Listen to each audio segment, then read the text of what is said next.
कहानी की शुरुआत होती है मिस लू से, जो कि रूही के लगा देती है। कहती तुम माँ बनने वाली, वो भी ट्रिपलेट्स की। अब बताओ मैं तुम्हें केमिकल प्लांट में कैसे भेजूंगी। तो रूही रोती है, कहती है केमिकल प्लांट कैसा? आपने तो कहा था कि आप मेरा हेल्थ चेकअप करना चाहते हो नॉर्मली। तो मिस लू गुस्से में कहती मैं चाहती थी कि तू काम पर जाए और पैसे कमा कर मुझे और तेरे भाई को दे। बता इस बच्चे का बाप कौन है।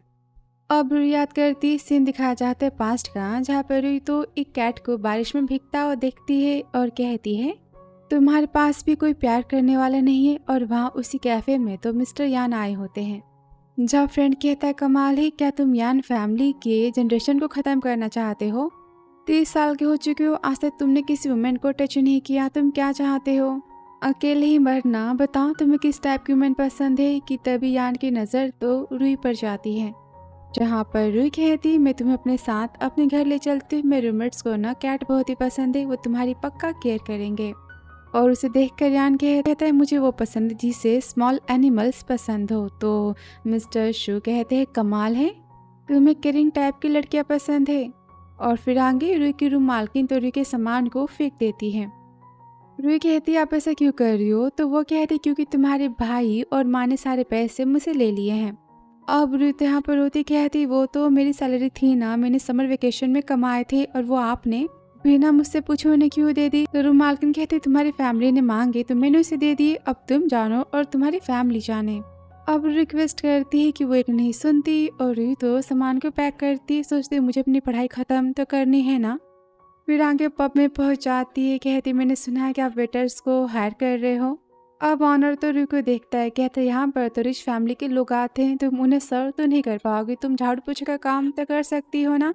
और उससे वो पोछा लगाने का जॉब देता है। कहते हैं यहाँ पर मिस्टर यान आने वाले हैं, टाइल्स पर एक भी दाग लगना नहीं चाहिए।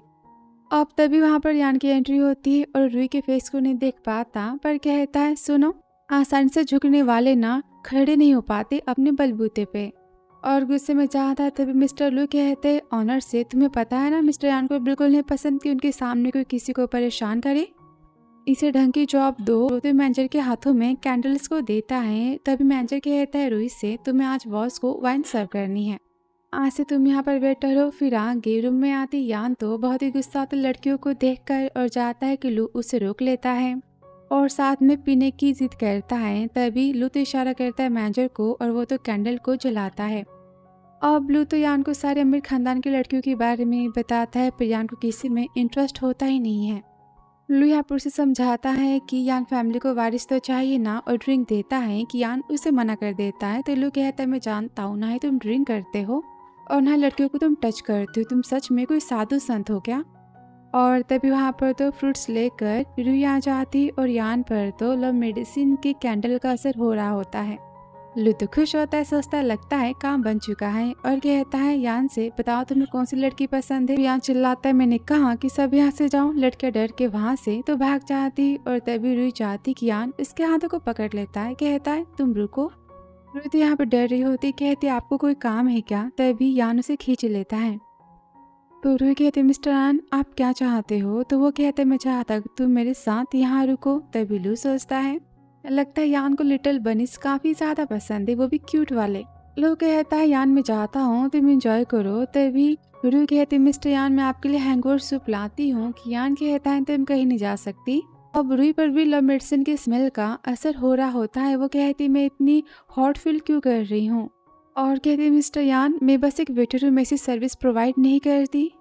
तो यान कहता है डोंट वरी मैं तुम्हारी जिम्मेदारी लेता हूँ। और यहाँ पर वो तो रूही को किस करता है, दोनों नाइट स्पेंड करते वापस इन रूही का। मिस लो तो बहुत ही गुस्सा होती, कहती बता इस बच्चे का बाप कौन है। वो कुछ नहीं कहती कि उसका बेटा कहता है लूजीन माँ क्यों ना हम रूही की सर्जरी करवा दे, बच्चा नहीं रहेगा तो फिर इसे केमिकल प्लांट में जॉब मिल जाएगी ना। अब रूही यहाँ पर तो काफी रोती, कहती मुझे मेरी पढ़ाई कंप्लीट करनी है ना। तो मिस लो कहती पढ़ाई कर भी तुम क्या करोगी, उस प्लांट में बहुत ही पैसे मिलेंगे। तो रूही कहती है सब जानते हो प्लांट कितना खतरनाक है, वहाँ पर कुछ हफ्ते काम करने से लोगों को तो कैंसर हो जाता है। मिस लो तो रूही को उल्टी सीधी बातें सुनाती है, कहती तुम्हारे भाई के शादी के लिए और घर के लिए पैसे चाहिए ना। अब रूही तो बहुत ही गुस्सा होती, कहती माँ इससे पहले भी आपने मेरे सारे पैसे भाई के ऊपर ही खर्च कर दिए, मेरे बारे में क्या, मैं भी तो आपकी बेटी हूँ ना, और ये तीनों बच्चे तो मेरे हैं। तो मिस लो कहती है अगर तुम मुझे पैसे कमा के नहीं दे सकती तो फिर तुम किस काम की। अब वहाँ से रुई तो धक्का मार के भाग जाती है और आगे वो तो यान के फ़ोन नंबर को देखती है, याद करती है, जहाँ यान तो रुई का फ़ोन मांगता है और उसमें अपने नंबर को सेव कर देता है। कहता है बता तुम्हें कितने पैसे चाहिए। वो कहती पैसे, आपको क्या लगता है कि मैं खुद को यहाँ बेचने आई थी। मानती हूँ मैं गरीब हूँ पर मैं सब काम नहीं करती, मैं अपने पैसे खुद कमाती हूँ। और कल रात को जो भी हुआ मुझे समझ नहीं आया कि मैंने खुद के कंट्रोल को कैसे खो दिया।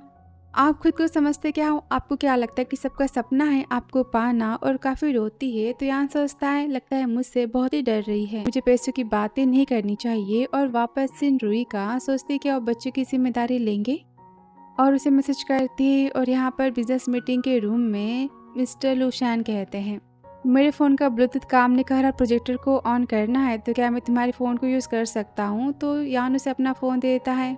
अब लुशान तो फ़ोन कनेक्ट करता है और प्रोजेक्ट के बारे में समझा रहा होता है कि तभी वहाँ पर रुके मैसेज आता है। अब सारे क्लाइंट यहाँ पर बातें बनाते हैं कि यान पीछे मुड़ के देखता है, उन्हें लिखा होता है मिस्टर यान मैं तो प्रेग्नेंट हूँ और हमारे ट्रिपलेट्स आने वाले हैं। उसने एड्रेस लिखा होता है। कहती क्या आप मुझे पिक करने आ सकते हो। लुशान बहुत ही खुश होता है, कहता है कमाल है, तू तो पापा बनने वाला है। सुनते ही वहाँ से तो यान भागता हो जाता है।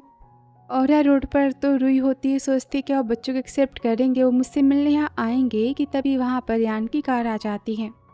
वो कहता है ट्रिपलेट्स। तो रुई कहती हाँ और रिपोर्ट्स को दिखाती है। और तभी रुई तो अपनी माँ और भाई को आता हुआ देखती, कहती मिस्टर यान हम यहाँ पर नहीं रह सकते। कहती चलो जल्दी यहाँ से, और कार में बैठ जाती है। और कार में जाती कहती मिस्टर यान आई एम सॉरी, मैं बिना पूछे आपकी कार में आ गई, पर प्लीज़ क्या आप मुझे यहाँ से दूर लेकर जा सकते हो, मुझे अपनी मॉम और भाई से नहीं मिलना। तो यहाँ सोचता है पक्का इसकी फैमिली से बहुत ही परेशान करती है। रुई के आंसू को पोंछता है, कहते ड्राइवर अस्पताल ले चलो। और यहाँ पर मिस लू तो रुई को जाता हुआ देखकर बहुत ही गुस्सा हो जाती। फिर आगे सीन यान के अस्पताल का, जहाँ डॉक्टर कहते हैं मिस्टर यान बधाई हो आपकी बेबी हेल्दी है और वो ट्रिपलेट्स है। अब यान बहुत ही खुश होता है, रुई के हाथों को पकड़ता है, कहता है हमारे बेबी आने वाले हैं। तो रुई कहती है कि आप बिना माँ के बेबी चाहते हो। तो यान कहता है कैसी बातें कर रही हूँ, मैंने कहा था ना कि मैं तुम्हारी जिम्मेदारी लूँगा। कि तभी वहाँ पर तो यान की माँ आ जाती है और इसके पापा कहते हैं मैं तुम्हें तो थैंक यू कहना चाहिए, पता है हमारे खानदान की परंपरा है कि बहुत ही मुश्किल से बस एक ही वारिस हो सकता है, पर तुम तो ट्रिपलेट्स देने वाली हो और हमारे खानदान में पहली बार तो ट्रिपलेट्स आने वाले हैं और ये सब तुम्हारी वजह से। वो रुई को यहाँ पर ढेर सारी ब्लेसिंग्स देते हैं। कहते यहाँ तो 30 साल का हो चुका है और इसने आज तक कोई गर्लफ्रेंड भी हमसे नहीं मिलवाई और देखो फाइनली अब तुमसे मिल पा रहे हैं। और यहाँ माँ तो रुई को ढेर सारे तोहफे देती हैं, पैसे, सोने के बिस्किट और विलास और कार की चाबियाँ। तो रुई कहती क्या ये सब मेरे लिए है। तो यान की माँ कहते हैं ऑफकोर्स सर पेंडेंट भी मैंने तुम्हारे लिए बनवाया है, ये बहुत ही स्पेशल है मदर की सेफ्टी के लिए। अभी के लिए तो बस एक ही बना है, बच्चे होने के बाद भी मैं उन तीनों को एक एक पेंडेंट दूंगी उनकी सेफ्टी के लिए। तो रुई कहती इसका मतलब कि आप मुझसे बेबी नहीं छीनना चाहते, मैं उनके साथ में रह सकती हूँ। तो यान की माँ कहते हैं ऑफकोर्स तुम हमारी घर की बहू हो और यान के बच्चे की मॉम हो, तुम हमारी फैमिली मेम्बर हो। तभी यहाँ तो रुई के हाथों को पकड़ता है, उसकी उम्र पूछता है। तो रुई कहती मैं 22 साल की हूँ। और यहाँ तो शादी की बात करता है कि रुई यहाँ पर हाँ कहती है और घर जाके रजिस्टर बुक लाने की बात करती है। फिर आगे वो तो घर जाती है, जहाँ से अपनी आईडी लेकर जा रही होती है कि वहाँ पर मिस लू आ जाती हैं। अब वो सब यहाँ पर रुई को बहुत ही परेशान करते हैं और रुई को पैसों के लिए बेचने की बात करते हैं। कि रुई बहुत ही गुस्सा होती है, कहती बचपन से मैंने अपने सारे पैसे आपको कमा के दिए हैं, सोचा कि आप मुझसे प्यार करोगी पर फिर भी आप मुझे हेट ही करती हो। और वहाँ से धक्का मार के वो तो भाग जाती है। पर घर के बाहर वो सब तो रुई को पकड़ लेते हैं। और यहाँ यान की माँ तो यान और रुई की शादी की बातें कर रही होती है, कहती रुई से पूछो वो कहाँ पर है। कि यान फ़ोन करता है। अब रुई यहाँ फ़ोन रिसीव करती है, कहती मैं ठीक हूँ, मैं जल्दी आ जाऊँगी। कि हाँ मिस लू तो रुई पर हमला कर देती है। तभी यान तो चिल्लाने की वॉइस सुनता है, कहता है रुई ये वॉइस कैसी, तुम्हें क्या हुआ। कि मिस लू कहती है मुझे बता कि तू किस भिखारी के बच्चे की माँ बनने वाली है, उस भिखारी का नाम क्या है। अब ये सारी बातें यहाँ सुनता है, बहुत ही गुस्सा होता है, कहता है उन सबकी इतनी हिम्मत में रूमन को टच करने की, उन सबको इसकी प्राइस तो पे करनी होगी। और गुस्से में जाता है। और यहाँ मिस लू तो रुई को जबरदस्ती अस्पताल लेकर जाती सर्जरी करवाने के लिए। और यहाँ फ़ोन तो ऑन ही होता है। यान बहुत ही परेशान होता है, कहता है रुई बस तुम मेरा वेट करो, मैं जल्दी आऊँगा। फिर आगे अस्पताल में जहाँ रुई के हाथ पैर तो बंधे होते, रुई कहती माँ प्लीज़ मैं आपसे भीख मांगती हूँ, मैं बच्चा रखना चाहती हूँ। अपने पैसों के लालची तो रू की एक बात नहीं सुनते और वहाँ अस्पताल के बाहर तो यान अपनी पूरी टीम के साथ आ जाता है। लुशियन कहते पूरे अस्पताल को घेर लो और हर रूम में डॉक्टर इंजेक्शन लगाने वाला होता है कि तभी वहाँ तो भागते हुए यान आ जाता है और चिल्लाता है क्या तुम सब मरना चाहते हो। तो लुचियन कहता है फाइनली तुम आ गए, तुम ही भिखारी हो ना जिसके बच्चे की माँ रूई बनने वाली है। सुनते ही यान उसके लगा देता है, रूई के पास जाता है, उसके हाथों को खोलता है, कहता है रूई से चलो हम घर चलते हैं। और यहाँ पर लुचियन हाथ उठाने वाला होता है कि वहाँ पर लुशान आ जाता है और बॉडीगार्ड्स को देखकर लुचियन तो डर जाता है। और यहाँ पर रूई तो यान की गोद में बैठी होती, कहती मुझे लगा था कि आप यहाँ नहीं आओगे। तो यान कहता है तो पहले रोना बंद करो, तुम्हें पता है ना कि मैं तुम्हें रोता हुआ नहीं देख सकता। चाहे कुछ भी हो मैं हमेशा तुम्हारे साथ हूँ। और गुस्से में कहता है 3 मिनट के अंदर ये क्लिनिक बंद हो जाना चाहिए, इन सब की हड्डियाँ भी टूटनी चाहिए। अब मिस लो यहाँ पर तो बहुत ही हंसते हैं, कहते क्या तुम खुद को और पति मिस्टर यान के खानदान के समझते। अब सुनते लुशान तो उसके लगा देता है, कहता है ध्यान से देखो कि ये कौन है। यह मिस्टर यान है कि वो तीन सारी बातों को मानने से मना करते, कहते मैं पुलिस को बुलाता हूँ और तुम सबको जेल भिजवाता हूँ। और पुलिस को फ़ोन करता है। फिर आगे कुछ टाइम बाद तो पुलिस आ जाती है और लुचियन कहता है ऑफिसर ये लड़का खुद को यान फैमिली का ऑनर कह रहा है। सुनते ही ऑफिसर तो लुचियन के लगा देते हैं, कहता है क्या तुम अंधे हो, यही तो मिस्टर यान हुआई फैमिली के ऑनर है। अब लुचियन काफ़ी डर जाता है, कहता है क्या तो ये बच्चा मिस्टर यान का है। तो लुशियन कहता है हाँ, और मिस रुई तो यान फैमिली की होने वाली बहू है जिससे तुमने पंगा लिया है। अब ये सुनते ही तो मिस रुई रोना स्टार्ट कर देती हैं और यान कहता ऑफिसर आप सारी बातें समझ चुके होंगे कि यहाँ पर क्या हो रहा था, मुझे एक्सप्लेनेशन चाहिए। तो ऑफिसर कहता है डोंट वरी, इन सबको सज़ा में दिलवा ही दूंगा। कि वो सब तो रुई से माफ़ी मांगते हैं कि हम तुम्हारी फैमिली तो है ना, हमें माफ़ कर दो, जेल नहीं जाना। कि लुशान कहता है मिस रुई आप सॉफ्ट हार्ट के नहीं बन सकती। कि रुई कहती है ये तो मेरे भाई और माँ है ना, मैं इन पर गुस्सा कैसे कर सकती हूँ, आखिरी बार मैं इन सबको माफ़ कर देती हूँ। तो यान कहता है ठीक है तुम जो कहोगी वही होगा और वहाँ से रुई को लेकर चला जाता है। फिर आगे रुई तो घर आ जाती है जहाँ यान अभी भी रुई को पकड़े होता है। इसके आते सब सर्वेंट्स तो भागते हुए आते हैं और यहाँ सब तो उन्हें ग्रीट करते हैं। और तभी लुशान कहता है यान कमाल है, तुम 30 साल के हो चुके हो, आज तक तुमने किसी वुमेन को टच भी नहीं किया और जब से तुम्हें रुई मिली है तुम इसे पकड़े हुए हो। कार में भी रुई तुम्हारी गोद में बैठी हुई थी, सच में तुम्हारे हाथ ना काफ़ी ज़्यादा मजबूत हैं। तभी रुई कहते मैं खुद से चल सकती हूँ ना। कि यान कहता है नहीं। और तब लुशियन सोचता है कि इसने सोचा था कि यान अपनी वाइफ से इतना ज़्यादा प्यार करेगा, उसके लिए केयरिंग पति बन जाएगा। और फिर आगे जहाँ रुई तो बेहोश हो जाती है, माँ काफ़ी डर जाती, कहती जल्दी से इसे रूम में लेकर चलो, डॉक्टर को मैंने बुला दिया है। फिर आगे डॉक्टर तो रुई को चेक करने आते हैं और बताते कि रुई को इस टाइम तो मेंटली सपोर्ट की ज़रूरत है, उससे बहुत ही चोटें आई हैं, उसे आराम की ज़रूरत है। अब भाई यान के पापा बहुत ही गुस्सा आते हैं रुई के पेरेंट्स को, वो तो पनिश करने की बातें करते हैं। कि यान की माँ कहती है आप शांत हो जाओ, रुई सोई है ना, वो जैसा कहेगी हम वैसा ही करेंगे। और यान देखो मैं तुम्हारा और रुई का मैरिज सर्टिफिकेट तो मंगवा दिया है, तुम दोनों की ऑफिशियली शादी हो चुकी है। तभी यहाँ पर सर्वेंट आती, कहती मैम के बॉडी को वाइप करना है ना। तो यान कहता है मैं खुद कर सकता हूँ और वो रुई के पास जाता है। जहाँ रुई तो जग जाती, कहती मिस्टर यान थैंक यू सो मच मेरी हेल्प करने के लिए और आई एम सॉरी मैं सो गई। तो यान कहता तुम हर बात पे सॉरी क्यों कहती हो, और वैसे भी सोना बहुत ज़रूरी होता है, तुम्हें नहीं पता क्या, चलो मैं तुम्हें पहले वाइप कर देता हूँ, तुम्हें चोटें आई है ना, तुम अभी नहा नहीं सकती। तो रुई कहती है क्या मैं खुद से कर सकती हूँ। तो यान कहता है नहीं, और या वो तो रुई के हाथों को वाइप करता है। तो रुई सोचती है मिस्टर यान के इतने जेंटल और केयरिंग है ना, सब इन्हें तो डेविल और क्रूल कहते हैं, पर ये तो बहुत ही क्यूट है, सारी बातें क्या कोई सपना है। कि तभी यान रुई को उठाता है। तो रुई कहता है आप क्या कर रहे हो। यान कहता है मैं तुम्हारे बैग को वाइप कर रहा हूँ। वो कहती है इसकी ज़रूरत नहीं है। तो यान कहता है कमाल है, तुम्हारा फेस इतना रेड क्यों हो चुका है, क्या तुम कोई नॉटी बातें सोच रही हो। वो कहती नहीं। तो यान कहता है प्रॉमिस करता कि मैं बस तुम्हारी बैग को वाइप करूँगा और कुछ नहीं करूँगा। अब तभी यहाँ तो रुई की पीठ पर चोट के निशानों को देखता है, उसे काफ़ी बुरा फील होता है और यहाँ पर वो तो उसे किस करता है और कहता रुई मैं तुमसे प्रॉमिस करता हूँ कि आज के बाद तुम्हें कोई हर्ट नहीं करेगा, तुम मेरे साथ में सेफ हो। और रुई को सोने के लिए कहता है। और तभी वहाँ पर सर्वेंट आती, कहती मिस रुई आपको खाने में क्या खाना है। रुई बहुत ही खुश होती, कहती क्या मेरी पसंद का खाना मिल सकता है, मुझे वेज वाले टोफू खाने हैं, 2 पीस भी चलेगा। और सोचती है ये सस्ता तो है ना, क्या मैं एक और मांग सकती हूँ। कि सर्वेंट कहती मैम बस इतना ही। पर ये तो उतना हेल्दी नहीं होता ना, आप माँ बनने वाली हो। तो रुई कहती ठीक है, आप इसमें ना एग भी ऐड कर सकती हो। मुझे एक एग मिल सकता है क्या? वो कहते हैं ऑफ कोर्स।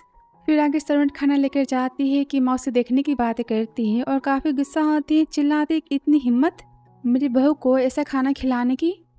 अब सर्वेंट यहाँ पर काफ़ी डर जाती, कहती मैम प्लीज़ हमें माफ़ कर दो, पर ये खाना मिस रूई ने खुद मंगवाया था। तब यान कहता है माँ लगता है रूई ना पैसों के बारे में सोच रही थी। तो माँ कहती सर्वेंट से तुम खड़ी हो सकती हो, एक काम करो रूई को तुम्हें खाना सेंड मत करो, जो खाना मैं खाती हूँ वही उसे सेंड करो, और हाँ टॉप शेफ की डिश को भी ऐड कर देना। वो कहती है ठीक है। और यहाँ रूम में तो रूई सोफे पर सोई होती है, जहाँ उसे काफ़ी ठंड लगती है कि तभी वहाँ पर यान की माँ जाती, कहती रूई तुम्हें क्या कर रही हो?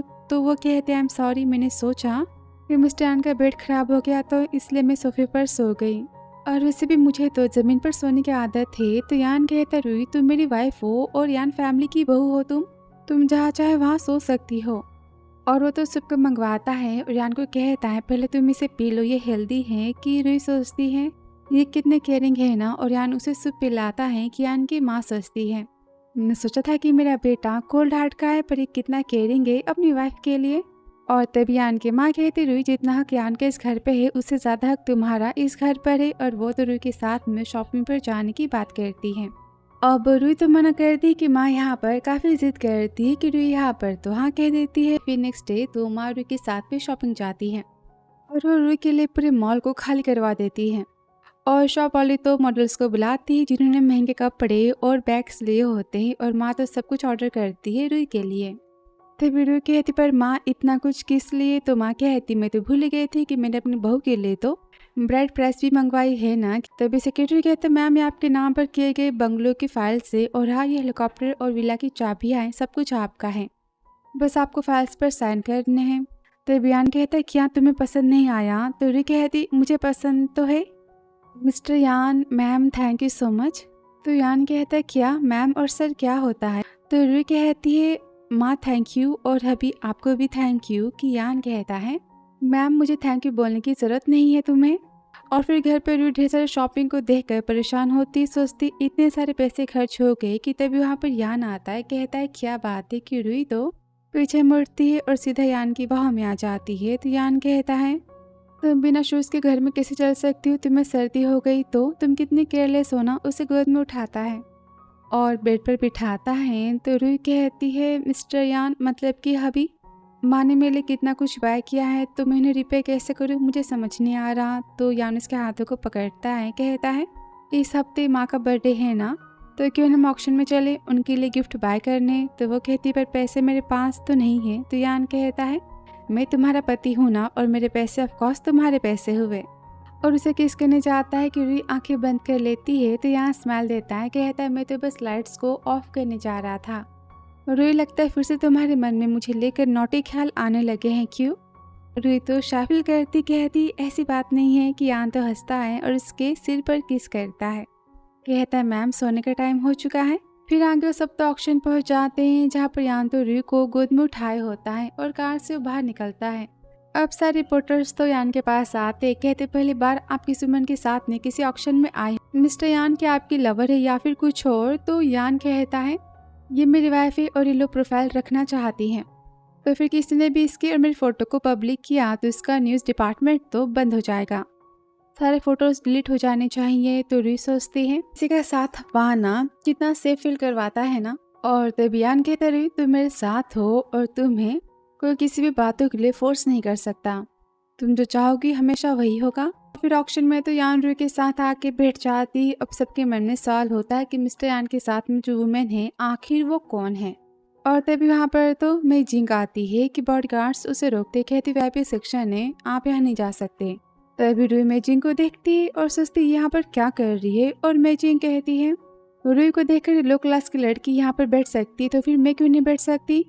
बॉडीगार्ड कहते ये तो रूल्स है ना। कि मेई जिंग कहती रूई से तुम्हारे पॉकेट में तो 100 रुपये भी नहीं होते थे और तुम इतने महंगे ऑक्शन में क्या कर रही हो? तभी यान कहते रूई से क्या तुम इसे जानती हो? तो रूई कहती है हमेशा मुझे कॉलेज में परेशान करती थी, मेरी फैमिली बैकग्राउंड का मजाक उड़ाती थी। तभी यान कहते रूई मेरी बात याद रखना कि हमें हमेशा खुद के लिए स्टैंड लेना पड़ता है और फाइट करनी होती है, वरना लोग हमारी कमजोरी का ना बोलने का फायदा उठाते हैं। तुम्हें किसी से डरने की जरूरत नहीं है। तो रूही कहती हाँ मैं समझ गई और यहाँ पर मेजिंग तो गुस्से में बैठ जाती है। अब ऑक्शन में बोली स्टार्ट होती है। तो रूही कहती मिस्टर यान ये बहुत ही ज्यादा कीमती, हमें इसे जीतना तो होगा। अब लोग कहते हैं ये ज्वेलरी तो काफी पुअर क्वालिटी की दिखाई दे रही, लगता है इसे समझ नहीं है। तो मेजिंग कहती है ऑफ कोर्स रूही तो गा की गवार है ना, इसे क्या पता होगा कि हाई सोसाइटी के ज्वेलरीज कैसी दिखाई देते हैं। ये तो बस यहाँ पर यान को एम्बैरस करने आई है। यान गुस्से में कहता है मिस क्या मैं तुम्हें जानता हूँ जो मेरी इतनी फिक्र हो रही है। तो मेजिंग कहती है कि आप मुझे भूल चुके हो, मैं तो जैंग फैमिली की बेटी हूँ ना, हम बचपन में साथ में प्ले करते थे, क्या मैं याद नहीं। तो वो कहता है मेरा दिमाग फालतू के लोगों को याद तो नहीं रखता। तो मेजिंग कहती आप ये कैसी बातें कर रही हो। तो यान कहता है मिस मैं कुछ भी कहने से पहले सोच समझ के कहना। लास्ट टाइम तुम्हारे फादर मुझसे तो प्रोजेक्ट के लिए भीख मांग रहे थे कि वो चुप हो जाती है। फिर भी कहती आप मेरी बातों पर भरोसा करो, ये ज्वेलरी सच में बहुत ही यूनिक है। तो यान कहता मुझे तुम्हारी हर बातों पर भरोसा है। और तभी उसे फ़ोन आ जाता है। वो कहता है मैं कॉल रिसीव करके आता हूँ, तब तक तुम्हें जो बाय करना है तुम बाय कर सकती हो। अब रूही उस सेट को तो 100 मिलियन में बाय करती है और पेमेंट की बारी आती है। तो रूही कहती है मेरे पास तो मिस्टर यान का कार्ड है। अब उसे देखकर मेजिंग तो बहुत ही जेलस होती, कहती कार्ड तो मिस्टर यान के पास रहता है ना, वो तुम्हें नहीं दे सकते, पक्का तुमने इसे चुराया है। और यहाँ पर वो सब तो रूही को पकड़ लेते हैं और उस पर चोरी का इल्जाम लगाते हैं। कि तभी वहाँ पर तो यान आ जाता है। आते ही सबको धक्का मारता है, कहता है रूही तुम ठीक तो हो ना। तभी मेजिंग कहती अच्छा वो आप आ गई, पता है इसने आपके गोल्डन कार्ड को चुरा लिया है और हमने इसे पकड़ लिया। तो गुस्से में कहता है मैंने अपनी वाइफ को कार्ड दिया, इस बातों से तुम्हें इतनी परेशानी क्यों हो रही है, तुमने मेरी वाइफ को परेशान किया, देखो मैं तुम्हारा क्या हाल करता हूँ। तो मेजिंग कहती ऐसा हो ही नहीं सकता, इसमें से क्या खास है कि आपकी वाइफ बन गई है, और ऐसे भी हमारी स्कूल की सबसे पुअर लड़की थी, उसकी इंसल्ट करती है। तो यान कहता जबान संभाल के बोलो वरना मुझसे पूरा कोई नहीं होगा। तो मेजिंग कहती रूही तुम खुद पर बहुत ही प्राउड फील कर रही हो ना, बस मिस्टर यान के साथ को पाके, तुम तो वैसे भी यूजलेस पर्सन हो, तुम्हें ये भी नहीं पता कि अच्छा क्या होता है और बुरा क्या, तुम बस पैसे बर्बाद करना जानती हो। तो रूही कहती है ज्वेलरी बहुत ही स्पेशल है, मैं बात जानती हूँ। और यहाँ पर वो तो शर्त लगाती है। मेजिंग कहती ठीक है, अगर मैं हारी तो फिर मैं तुम्हें 1 मिलियन दूंगी। अब यहाँ रूही तो जोर से ज्वेलरी के ऊपर हैमर मारती है कि वहाँ से टूट के सोने का हेयरपिन गिर जाता है। तभी एम्प्लॉय कहता है ये हेयरपिन तो 1000 साल पुराना है, इसकी प्राइस तो 500 मिलियन से भी ज़्यादा है और इसे मिस रूही ने पहचान लिया। तो मेजिंग कहती इम्पॉसिबल, ये सारी बातें झूठ है। तभी लेडी कहती है मिस मेजिंग आप नहीं जानती, ये तो प्रोफेसर हैं, सबसे टॉप कॉलेज के, इनका जजमेंट कभी गलत नहीं हो सकता।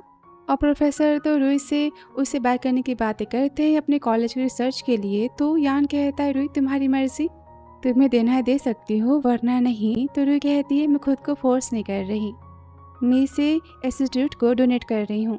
हिस्ट्री की चीज़ें वैसे भी तो रिसर्च के लिए बनी होती है ना। प्रोफेसर कहते हैं miss Ruhi thank you so much, आपका दिल बहुत ही बड़ा है, इसकी तारीफें करता है। तो यान कहता है ऑफ कोर्स मैं जानता हूँ कि मेरी वाइफ तो अमेजिंग है।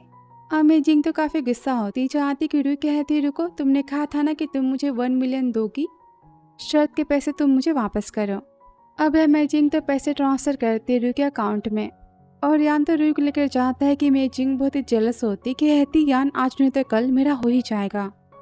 और फिर यह पेंटिंग की बोली लगती है और यान उसे बाय करने की बातें करता है। तो रूही कहती पेंटिंग तो फेक है, उस ड्राइंग की कमियों के बारे में सारी बातें बताती है। तो यान कहता है मुझे नहीं पता था कि मेरी वाइफ इतनी ज़्यादा इंटेलिजेंट है, तो तुम्हें कितना कुछ पता है। तो रूही कहता है फर्स्ट मैं पेंटिंग के बारे में सारी बातें जानती हूँ, या हम गेम प्ले करें। और यहाँ पर पेंटिंग की बोली लगाती 3 मिलियन। तभी यान कहता है पेंटिंग तो फेक ही है ना। रूही कहती है हाँ मैं जानती हूँ, और देखना इस पेंटिंग को बाय करने के लिए मेजिंग तो पक्का मुझसे शर्त लगाएगी ना, हम पेंटिंग के हाई प्राइस को कर देंगे और इसे तो मेजिंग बाय कर लेगी। तो यान यहाँ पर हंसता है, कहता है मानना पड़ेगा तुम ना बहुत ही ज़्यादा शरारती हो और बहुत इंटरेस्टिंग। तभी मेजिंग सोचती है पेंटिंग रूही बाय नहीं कर सकती और वो बोली लगाती 3 मिलियन। अब यान जानबूझ के बातें सुनाती कि पेंटिंग तो बहुत ही ज़्यादा यूनिक है, मैं इसकी बोली लगाती हूँ 5 मिलियन। अब इसमें सुनते मेजिंग बहुत ही गुस्सा होती है और वो तो पेंटिंग को 10 मिलियन में बाय कर लेती है। अब ये सुनकर तो दोनों यहाँ पर हंस रहे होते और फिर घर पर तो रूही बहुत ही खुश होती, कहती मेजिंग ने तो फेक पेंटिंग बाय कर ली, वो भी इतने हाई प्राइस में, उसका तो पोपट बन गया ना। तब यान कहते वाइफी तुम तो बहुत ही स्मार्ट हो और तुम्हारी स्माइल कितनी ब्यूटीफुल है ना, तो बताओ इससे पहले तुम अपनी स्माइल को छुपा के क्यों रखती थी। और हमेशा तुम इतनी क्यों डरती थी? तो रूही कहती क्योंकि मेरी माँ हमेशा मुझे परेशान करती थी। मेरे सारे पैसे मेरे भाई ने और माँ ने ले लिए जो मैंने कमाए थे। किसी ने मुझे प्यार तो नहीं दिया, लेकिन जाने भी दो, मेरे पास तो ढेर सारे पैसे हो चुके हैं ना। हमने सब मिलन में ताज को बाय किया था, पैसे भी हमें वापस मिल चुके हैं ना, क्योंकि हमने उन्हें हेयरपिन दे दी। और बचे हुए पैसे मैं आपको देना चाहती हूँ। जाती कि तभी यान उसे पकड़ लेता है, कहता है तुम भी ना कितनी पागल हो, वो पैसे तुम्हारे मेरे नहीं। अब रूही माँ को खुद से गिफ्ट देने की बातें करती है तो यान कहता है सारी बातें मैं संभाल लूंगा, डोंट वरी, तुम जाके पहले आराम करो। तभी रूही अपने सामने फ्लावर्स को देखती है, कहती क्या ये मेरे लिए है? तो यान उसे पकड़ता है, कहता ऑफ कोर्स, क्या तुम्हें पसंद आया?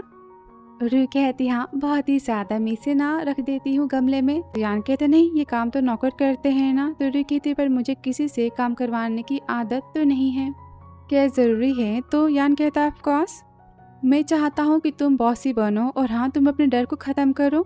और किस कहने चाहता है कि रूही यहाँ पर हंसती कहती मेरे पास तो एक आइडिया है खुद को चेंज करने का। यान कहता है क्या? तो रूही कहती है मेरे लिए फ्लावर्स को अरेंज करो। यान कहता है क्या ये काम मैं करूँ? तो वो कहती आपने कहा था ना कि मुझे बॉसी बनना चाहिए, तो मैं स्टार्टिंग आपसे करती हूँ। यान तो यहाँ पर हंसता है, कहता है मैम जैसा कहे। और यहाँ पर वो तो वेस्ट में फ्लावर्स को लगाता है। रूही सोचती कितने हैंडसम दिखाई देते हैं ना। और तब यान कहता है तुम मुझे कैसी नज़र से देख रही हो, बताओ क्या तुम मुझसे कुछ चाहती हो? वो कहती नहीं तो फ्लावर्स तो हो गए ना, तो क्या आप मेरे लिए पानी लेकर आ सकते हो? वो कहता है क्या कहा तुमने? रूही कहती मैंने कहा जाओ पानी लेकर आओ। यान कहता है ये हुई ना बात, और वो पानी लेकर आता है। रूही कहते अब कौन सा काम करवाऊँ? ठीक है मेरे लिए ना ऑरेंज लेकर आओ, और हम मीठे होने चाहिए, खट्टे भी होने चाहिए, और छिलके निकाल के लाना। तो यान कहता है अच्छा। रूही कहती क्या मैं ज़्यादा डिमांडिंग बन रही हूँ? अब यान तो स्माइल देता है, कहता है नहीं, तुम जितनी चाहे उतनी डिमांड मुझसे कर सकती हो, मैं तुम्हारी विश को पूरी करूंगा, और बाद में तुम्हें भी तो मेरी विश को पूरी करना है ना। वो कहती हाँ मैं समझ गई, आप जाओ लेकर आओ। फिर आगे यान तो ऑरेंज लेकर आता है और रूही को खिला रहा होता है कि वो सोचती मैंने कभी नहीं सोचा था कि जो सबको ऑर्डर देते हैं मैं उन्हें ऑर्डर दूंगी। कि तभी यान तो रूही को पकड़ लेता है और कहता है मैम मेरी सर्विस से क्या सेटिस्फाई हुई आप? तो रूही कहती हाँ। यान कहता कानों में तो फिर मेरे सेटिस्फिकेशन के बारे में क्या? टिप तो मिलनी चाहिए ना। कि रूही कहती मैं सोने जा रही हूँ, मैं पार्टी में जाना तो है ना। तभी यान कहता है रूही मैं तुम्हारे मेरे पास आने का वेट करूँगा। फिर नेक्स्ट डे पार्टी में तो यान की माँ से मेजिंग बातें करने का ट्राई करती, पर वहाँ पर रूही के आते ही तो यान की माँ मेजिंग को अवॉइड करके रूही के पास जाती है और कहती ये मेरी बहू है।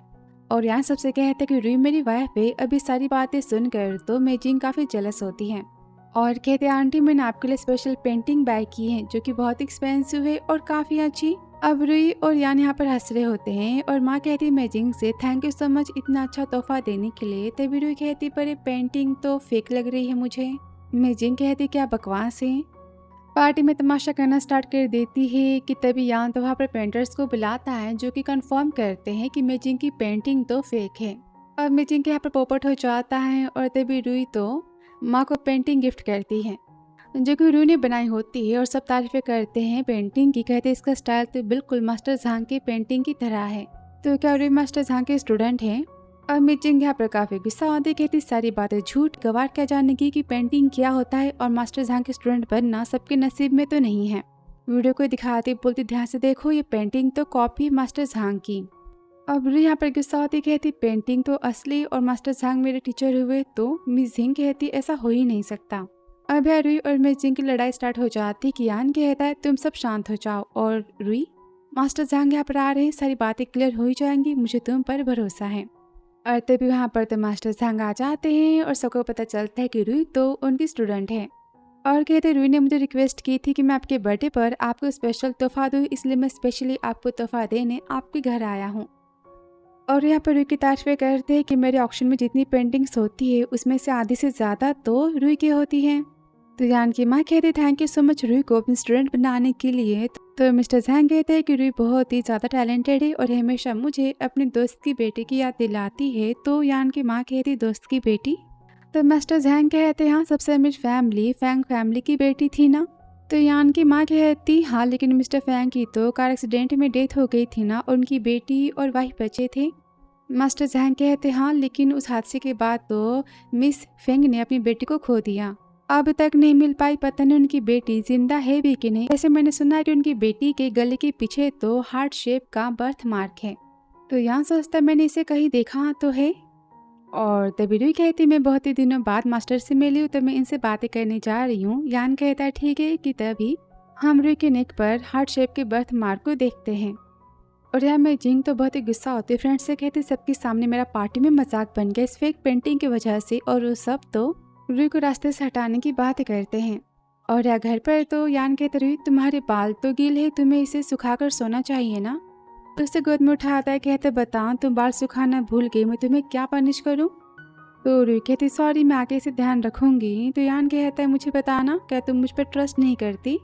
तुम्हारे मास्टर जैंग थे, तुमने मुझे बात क्यों नहीं बताई? तो रुई कहती आपने पूछा अभी तो नहीं ना। तो यान कहता है सॉरी, और वो तो रुई के बालों के यहाँ पर सुखाता है। कि तभी वो रुई की बैक पर निशान को देखता है और उसे किस करता है।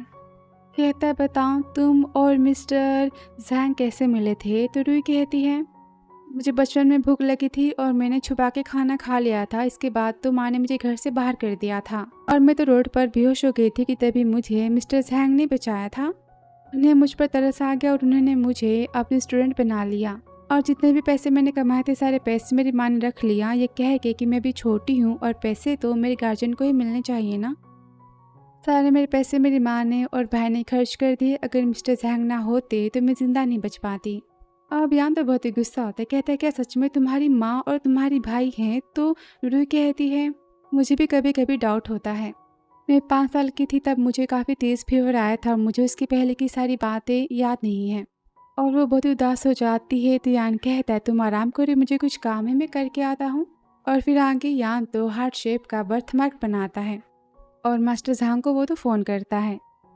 और फिर आगे रुई तो यहाँ से और माँ से जिद करती कि वो तो जॉब पे जाना चाहती है, घर पे रह के वो तो काफ़ी बोर हो चुकी है। तो यान उसकी बातों के लिए मान जाता है और कंपनी में काम करने के लिए हाँ कह देता है। तो रुई बोलती पर आप किसी को भी नहीं बताओगे कि मैं आपकी वाइफ हूँ, क्योंकि मैं कंपनी में फ्रेंड्स बनाना चाहती हूँ ना। तो यान कहता ठीक है जैसा तुम कहो।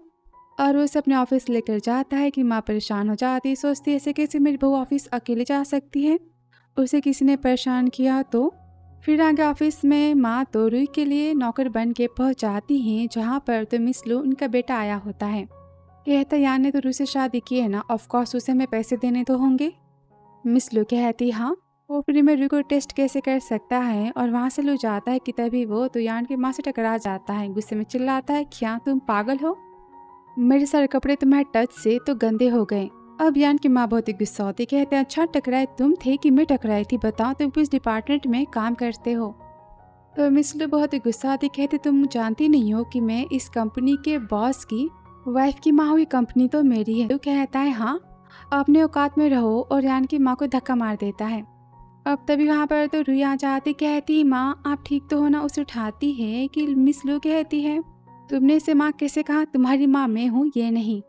रुई गुस्से में कहती आप सब यहाँ क्या कर रहे हो। तो मिस लू कहती गुस्से में तुम्हें क्या लगता है कि तुम खुद को बेचने के बाद अकेले अकेले इस अमीरी को एंजॉय कर सकती हो? बताओ तुम मिस्टर यान के साथ में कितने टाइम सोई हो, हमें सारे पैसे चाहिए उस हिसाब से, और इस भिखारी से तुम दूरी रहो, पता नहीं कहाँ से आई है। अब वो सब तो रुई की और यान की माँ की इंसल्ट करते, बोलते तुम्हें तुम्हारी औकात में याद दिलाता हूँ। तो यान की माँ कहती है अच्छा मैं भी तुम्हें तुम्हारी औकात याद दिलाती हूँ।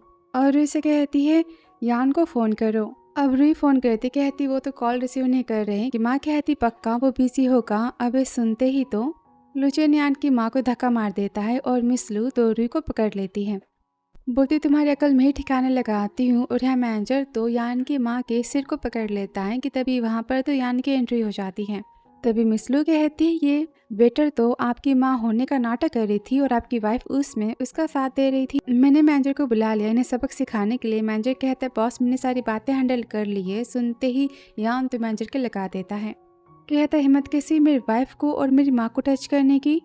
और मैनेजर माफ़ी मांगता रह जाता है। कि यान कहता है इसे सारी इंडस्ट्री से ब्लॉक कर दो और इस सिटी में आज से दिखना नहीं चाहिए। और तभी लुचेन कहता है मिस्टर यान में रुई का भाइयों को गलत फहमी हुई यहाँ पर। सुनते यान तो इसके लगा देता है। तो मिस लू कहती आप ऐसा कैसे कर सकते हो, मैंने तो रुई को पाल पोस के बड़ा किया है, मैं उसकी माँ हूँ। तो यान कहता है मैं जानता कि तुम रुई की बायोलॉजिकल माँ तो नहीं हो। और वहाँ पर वो तो मिस्टर झांग को बुलाता है और मिस्टर यान कहती है मिस लू से कोई माँ इतनी घटिया नहीं हो सकती कि अपनी बेटी की वो जान लेना चाहे, उसे बेचना चाहे। और मिस्टर झांग कहते हैं कि रुई तो फैंग फैमिली की बेटी है।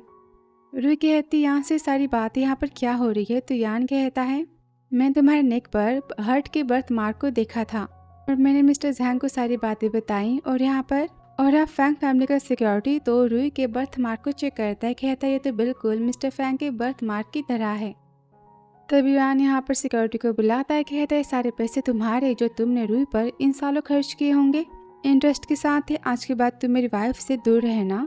और वो सब बहुत ही खुश होते पैसे लेकर जाते कि रुई कहती है नहीं ये पैसे तुम सब नहीं ले सकते। तो मिस लू कहती है हमने तुम्हारा खर्चा उठाया है ना। लुचेन कहता ऑफ कोर्स तुम इंसान हो कि नहीं, हमने तुम्हें हमेशा अपनी फैमिली माना है, इतना तुम खरीद सकती हो ना। रुई कहती है अच्छा मुझे भूखा रोड पर फेंक दिया, मेरे सारे कमाए गए पैसों को हाउस और कार बाय करने के लिए खर्च किया, मैंने जितने भी पैसे कमाए सब कुछ तुम्हें दे ही दिया है, तुम्हारा मुझ पर कोई एहसान नहीं है, तुम्हें पैसे नहीं ले सकते। तभी यहाँ रुई को पकड़ता है। कहता है तुम्हारा फैसला बिल्कुल सही है, मैंने कहा था ना कि हमेशा अपने लिए फाइट बैक करना चाहिए। अब लू तो बहुत ही गुस्सा होता है, रुई की इंसल्ट करने चाहता है कि रुई तो उसके लगा देती है। कहती सबको उठा के यहाँ से बाहर फेंको। तभी यान कहता है इनकी इतनी धुलाई करना कि सब तो लाइफ टाइम तक याद रखे और सिक्योरिटी उन सबको तो यान फैमिली से बाहर फेंक देते हैं। और मिस्टर जैंग कहते हैं मैंने सारी बातें तो मिस फैंग को बता दी और उन्होंने तुम्हारे वेलकम के लिए बहुत ही बड़ी पार्टी रखी है। हाँ तो बहुत ही खुश होती है। कहते रुई फाइनली तुम्हें अपनी बायोलॉजिकल मॉम मिलने वाली, वो देखना तुमसे बहुत ही प्यार करेंगी। अब ये सारी बातें तो मेजिंग सुन लेती है। कहती कि मैं तुम्हें यान फैमिली की बहू बनने तो नहीं दूंगी, ना ही फैंग फैमिली की बेटी। फिर आगे वो चाहती है मिस लू लुचेन से मिलने, उन्हें वो गुंडों से बचा लेती। कहती मैं तुम्हारे सारे कर्जों को रिपे कर दूंगी पर तुम्हें मेरा काम करना होगा। और वो सब यहाँ पर हाँ कह देते हैं। और यहाँ घर पर तो यान रुई को पकड़ता है। कहता है बताओ तुम क्या सोच रही हो। वो कहती है क्या पार्टी में कल माँ मुझे एक्सेप्ट करेगी, उन्होंने मुझे बेटी मानने से मना कर दिया। तो यान कहता है ऐसा क्यों कह रही हो। तो रुई कहती क्योंकि मैं तो इतनी ब्यूटीफुल नहीं हूँ ना, और न ही मेरे पास अमीर खानदान के मैनर्स है, और मैं तो गाँव साइड में बड़ी हुई हूँ ना। ये सारी बातें जानने के बाद वो मुझसे डिसअपॉइंट हो गई। तो तभी यान तो रुई को गोद में उठाता है। कहता रुई तुम कैसी बातें कर रही हो, तुम सबसे स्मार्ट हो, इंटेलिजेंट हो और काइंड हो, तुम मास्टर झांग की स्टूडेंट हो, जो कोई नहीं बन सकता। सब तुम्हें कितना पसंद करते हैं, वो तुम्हें ज़रूर पसंद करेगी। तो रुई कहती सच्ची। यान कहता ऑफ कोर्स, क्या मैंने तुमसे कभी झूठ कहा है। तभी रुई तो यान के टाई को पकड़ती। कहती क्या सब में आप भी आते हो, मुझे पसंद करते हो। तो यान कहता है नहीं। वो कहती है मुझे पता ही था, आप मुझे पसंद कैसे कर सकते हो। तभी यान तो रुई के हाथों को पकड़ता है। कहता है मैं सबसे अलग हूँ, मैं तुम्हें पसंद ही नहीं करता बल्कि मैं तुमसे बहुत ही ज़्यादा प्यार करता हूँ। पता है फर्स्ट टाइम तुम्हें देखा था ना, तभी से मुझे तुमसे प्यार हो गया।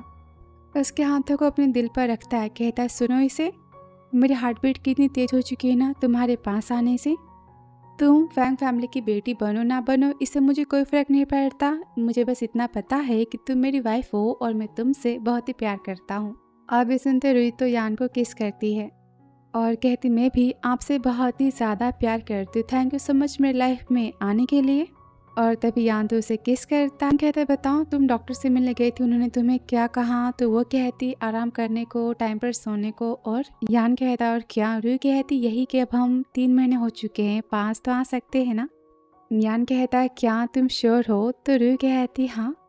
और यहाँ पर दोनों तो नाइट स्पेंड करते हैं। और फिर नेक्स्ट मॉर्निंग तो यान रुई को केयरिंग वाली किस देता है कि तभी वहाँ पर सेक्रेटरी आता है और बताता है मिस मेजिंग तो मिस्टर लुचेन और मिस लू से मिलने गई थी। तो यान कहते सारी बातें मैं संभाल लूँगा, एक काम करो तो मैम के साथ में पार्टी में जाना, मैं वहाँ जल्दी पहुँचूँगा।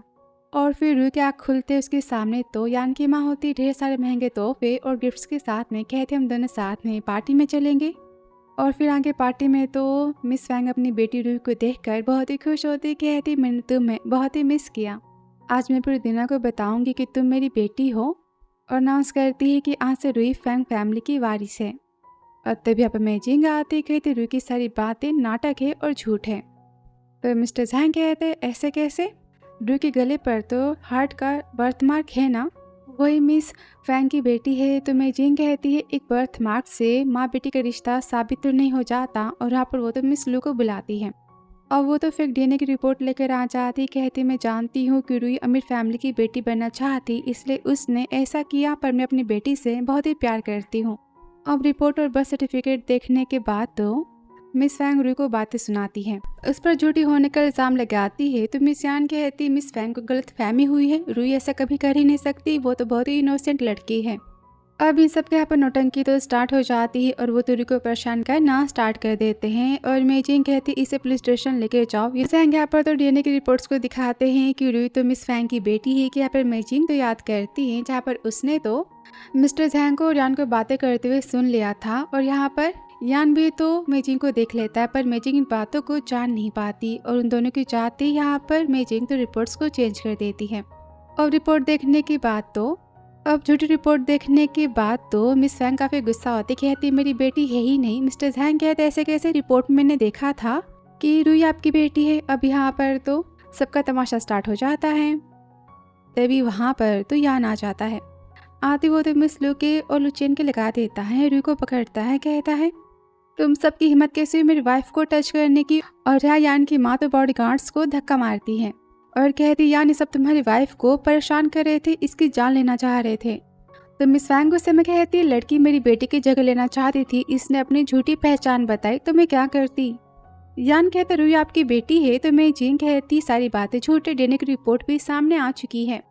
तो यान कहता अच्छा मेजिंग क्या तुम भूल चुके हो कि तुमने ही तो डीएनए की रिपोर्ट्स को चेंज किया था। तो मेजिंग काफ़ी हैरान हो जाती है, सोचती है यान को सारी बातें कैसे पता। और यहाँ पर यान तो वीडियो को दिखाता है जहाँ पर मेजिंग तो रिपोर्ट्स को चेंज कर रही होती है।